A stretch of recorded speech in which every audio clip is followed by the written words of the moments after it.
ಹೌದು, ಬಾಲಯ್ಯ ಅವ್ರ ಸಿನಿಮಾ ಮಾಡ್ತಿದ್ವಲ್ಲ, ಸ್ವಲ್ಪ ಈ ಸರಿನೂ ಬರ್ತಾರೆ. ನಮ್ಗೆ ಇಲ್ಲಿ ಬಾರ್ಡ್ರ್ ಇದು, ಈ ಕಡೆ ಹೈದರಾಬಾದ್ ಬಾರ್ಡ್ರು ಇದೆ, ತಮಿಳ್ನಾಡು ಬಾರ್ಡ್ರು ಇದೆ, ಈ ಕಡೆಯಿಂದನೂ ಬರ್ತಾರೆ. ಸೊ ಖುಷಿ ನನಗದು. ಈಗ ಬೆಂಗಳೂರಲ್ಲಿ ಇದನ್ನು ನಾನು ಮಾಡೋಕ್ಕಾಗಲ್ಲ, ಯಾಕೆಂದರೆ ನಾನು ಮಾಡಕ್ಕೆ ಹೋಗಿ ಅಕ್ಕಪಕ್ಕದವ್ರಿಗೆ ಪ್ರಾಬ್ಲಮ್ ಆಗಿ ಪಬ್ಲಿಕ್ ಎಲ್ಲನೂ ತಪ್ಪು ತಿಳ್ಕೊತಾರೆ, ಅನಾವಶ್ಯಕವಾಗಿ ತೊಂದರೆ ಕೊಡೋದು ಬೇಡ ಅಂತೇಳಿ ಈ ಜಾಗನ ಅಭಿಮಾನಿಗಳಿಗೋಸ್ಕರನೇ ಮುಡುಪಾಗಿಟ್ಟಿದ್ದೀನಿ ನಾನು.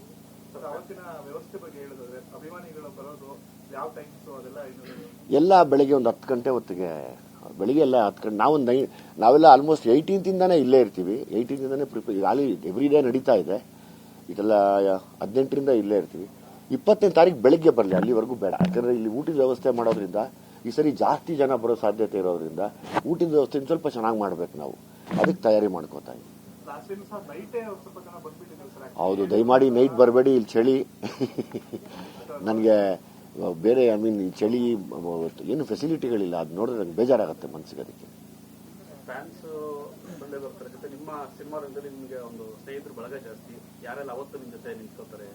ಎಲ್ಲ ನನಗೆ ಯಾವಾಗಲೂ ನನ್ನ ಜೊತೆಲಿ ನನ್ನ ಅಸೋಸಿಯೇಟ್ಸ್ ಯಾವಾಗಲೂ ಇದ್ದೇ ಇರ್ತಾರೆ. ಅಂದರೆ ನಾನು ಅದನ್ನ ಹೇಳಕ್ಕೆ ಹೆಂಗೆ ಹೇಳೋದು, ಅಸೋಸಿಯೇಟ್ ಡೈರೆಕ್ಟರ್ ಅಂದರೆ ಇನ್ನೊಬ್ಬ ಡೈರೆಕ್ಟರ್ ಇದ್ದಂಗೆ. ಅದು ನನಗೆ ಆಲ್ಮೋಸ್ಟ್ ಜೊತೆಯಲ್ಲೇ ಇದ್ದು, ನನ್ನ ಅಣ್ತಮ್ಮಂದ್ರ ಜೊತೆಲಿ ಇರ್ತಾರೆ, ನನ್ನ ಫ್ರೆಂಡ್ಸ್ ಇರ್ತಾರೆ, ಎಲ್ಲ ನೋಡ್ಕೋತಾ ಇರ್ತಾರೆ. ನಮ್ಮ ಕೋದಂಡ ಅಂತ ಇದೆ, ನಮ್ಮ ಹೇಮಂತ ಇದ್ದಾನೆ, ಹೇಮಂತ ಅಲ್ಲೋದ, ಅವೆಲ್ಲ ಜೊತೆಲ್ಲೇ ಇರ್ತೀವಿ.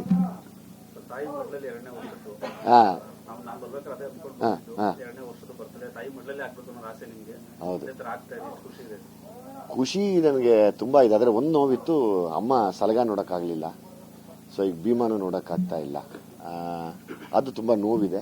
ಸೊ ಅದನ್ನ ಹೇಳ್ಕೊಳ್ಳೋದಿರ ಖುಷಿಯಾಗಿ ಎಲ್ಲರ ಜೊತೆನೂ ಇದನ್ನ ಯಾಕಂದ್ರೆ ನೋಡಿ, ಈ 20ನೇ ತಾರೀಕಿಗೆ ನಮ್ಮಮ್ಮ ಆ ತಯಾರಿನೇ ಒಂದು 15 ದಿವಸ ಮಾಡೋರು, ದೇವ್ರಿಗೆಲ್ಲ ಪೂಜೆ ಮಾಡಿಸೋದು. ಅದನ್ನ ನಾನು ಜವಾಬ್ದಾರಿ ತಗೊಂಡು ನಮ್ಮ ಅಕ್ಕ ತಂಗಿರುತ್ತೆ ನಾನು ಮಾಡಿಸ್ತಾ ಇದ್ದೀನಿ. ಇವತ್ತು ವಿಶೇಷವಾಗಿ ಅವರು ನೀವಿಬ್ಬರೇ ನಮಗಿಲ್ಲಿ ಕ್ಲೋಸ್ ರಿಲೇಟಿವ್ಸ್ ಅಂಡ್ ಫ್ರೆಂಡ್ಸ್ ಅಂತ ಇವತ್ತು.